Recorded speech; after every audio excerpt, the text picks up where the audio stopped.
Okay, so today we're going to go over the vocabulary first.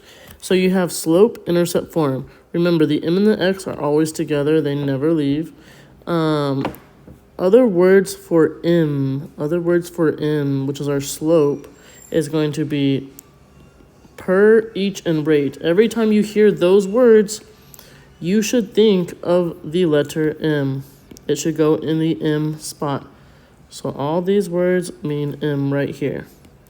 So then I have our B value, which is initial value and starting value. Initial value and starting value. Those are going to go in our B spot. Those words mean the B value.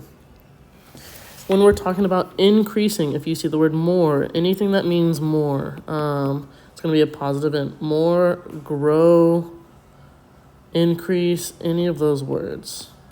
Okay. Now, when we talk about decrease, you have decreasing, eating, used. Those are going to be a negative M. Okay. So, now that we have our vocabulary done, we are going to go to writing linear equations from verbal situations. We are going to look at what we already know. We've already seen this. So let's just take a look at it. It says the table represents some points on the graph of linear function f. Which function represents f? So I see a table. Every time I see a table, I need to go to Desmos and type in that y1 squiggly line mx1 plus b. So I'm going to open Desmos and do exactly that. I'm going to do plus table, -3, 2, 5, 11. And then I have -130, 0, 78, and 234. And I'm going to press this little magnifying glass to make it easier for me to see. Now I see my line now. Y1 squiggly line mx1 plus b. Now if I look at this, I have my m equals 26 and my b equals -52. These two do not match any of these. So what I'm going to do is put our equations, our answer choices, into Desmos. I'm going to copy them into Desmos and see which one is the same. So I have f of x equals 26 parentheses x minus 2. Do you see how this red line? So we have a red line and it turns black. Red, black, red, black. That means they are the same. That means f is going to be my answer, okay? Now, if I look at I'm going to press the gear, delete all. Now, let's look at the second equation. You have the graph of a linear function is shown. Which function best represents the relationship shown in the graph? So we have a graph. We are not that great at pulling points from the graph. So what we're going to do is we are going to look at our x-axis, and I'm going to get my x-intercept. It touches x right here at -3, 0. Now, if I look at my y-axis, it touches my y-axis at 0, -5. So what I'm going to do is I'm going to graph these in Desmos and see which one touches those same points. Exactly the same, okay? So I'm going to graph A, y equals -3 over 5, x minus 5. If I look at my x-intercept, that's -8.33. That does not match my -3. So A cannot be my answer. Now let's try B. Y equals -3 over 5, x minus 3. Now if I look at my x-intercept, it should be, oh, why is it frozen? 1 second. My x-intercept is -5, but here I have -3. This is important. So the -5 matches this one, but it's not in the right spot. It has to be -3 on x, -5 on y. So this one's not right. So this is not good. They have to be exactly in the correct spot or it does not work. Y equals negative. So we're going to try C. 5 over 3, x minus 5. Now, if I touch my x, I have -3, 0. That's good. And then if I touch my y, 0, -5. That's good. So C is going to be my answer. Okay? So these are questions we've already done. We should know them. So now let's go into our other notes that kind of match our word sheet. So if we read the first question, it says, Frankie bought a new computer. He made an initial payment of $50 to the store, and he will pay $30 each month until the computer is paid off. Which equation represents the relationship between M, the number of monthly payments Frankie has made, and T, the total amount Frankie has paid in the store? So we are going to need that half sheet of vocabulary. We should be using this in the entire time. So I see the word initial payment of 50.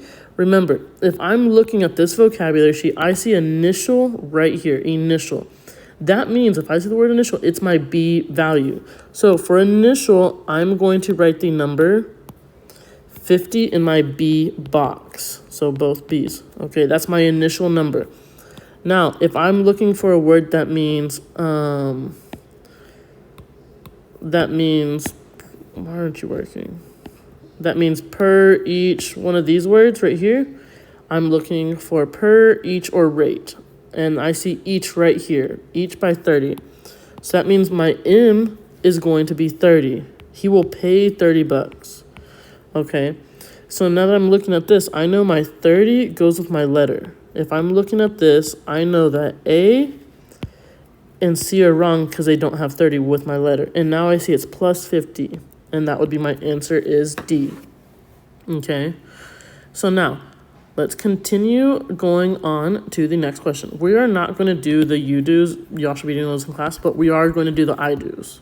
Okay, so it says, at a restaurant, jars of tomato sauce are stored in boxes in the pantry. Each box contains 8 jars of tomato sauce. A cook uses 2 jars from one of the boxes. Which function shows the relationship between Y, the total number of jars of tomato sauce remaining in the pantry, and X, the number of boxes in the pantry? So I automatically saw the word each. The word each. And remember, if I'm looking over here, the word each, why won't it work? Each means M. So I know each means M, and it says M is 8. So 8, 8. So now, I know I can't use 8 anymore. So now I need to look at the other numbers I'm given. It says jar of tomato sauce. A cook uses 2 jars from one box. So the important thing is that he uses 2 jars, not here.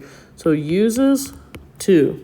If I'm using something, it's going to be a negative. So negative 2. Negative 2. So my equation should have 8x minus 2. So my best answer, if we're just looking at the 8x, 6x, we can eliminate D. Now I'm looking for minus 2. The only answer that has minus 2 is C. Okay. So remember, uses means a negative. So now let's look at the number 5. It says the total cost Y for X tickets to a movie includes a flat fee and processing and a cost per ticket. One student purchased 5 tickets for a total cost of $55.75. Another student purchased 8 tickets for a total cost of $85.85. Now, here is something different. Instead of giving us 2 or 3 numbers, they gave us 4 actual numbers. So when we have 4 actual numbers, we can actually do something we are used to doing, making a table. I know, our most favorite thing to do. So we have one student purchased 5 tickets for $55.75. So we're going to do 5, $55.75. Now our next one is going to be, we have another student purchased 8 tickets for a cost of $85.85. So we have 8, and then our Y value is 85.85. So if because I already created a table, that means delete all of here, I'm going to make my table. So we have 5, 55.75, and then 8, 85.85. Now I'm putting in the same equation I always put in, Y1 squiggle line mx1 plus b. Every single time. We cannot use that calculator, y'all. Y'all gotta get used to the Desmos plus b. Now I have 10.0 and 5.5. I'm looking for the closest answer. So my m is 10.0, so we're gonna say 10, and then my b is 5. So My closest answer to this is going to be, C. So, again, if you look at 10x, you're just looking for the ones that say 10x.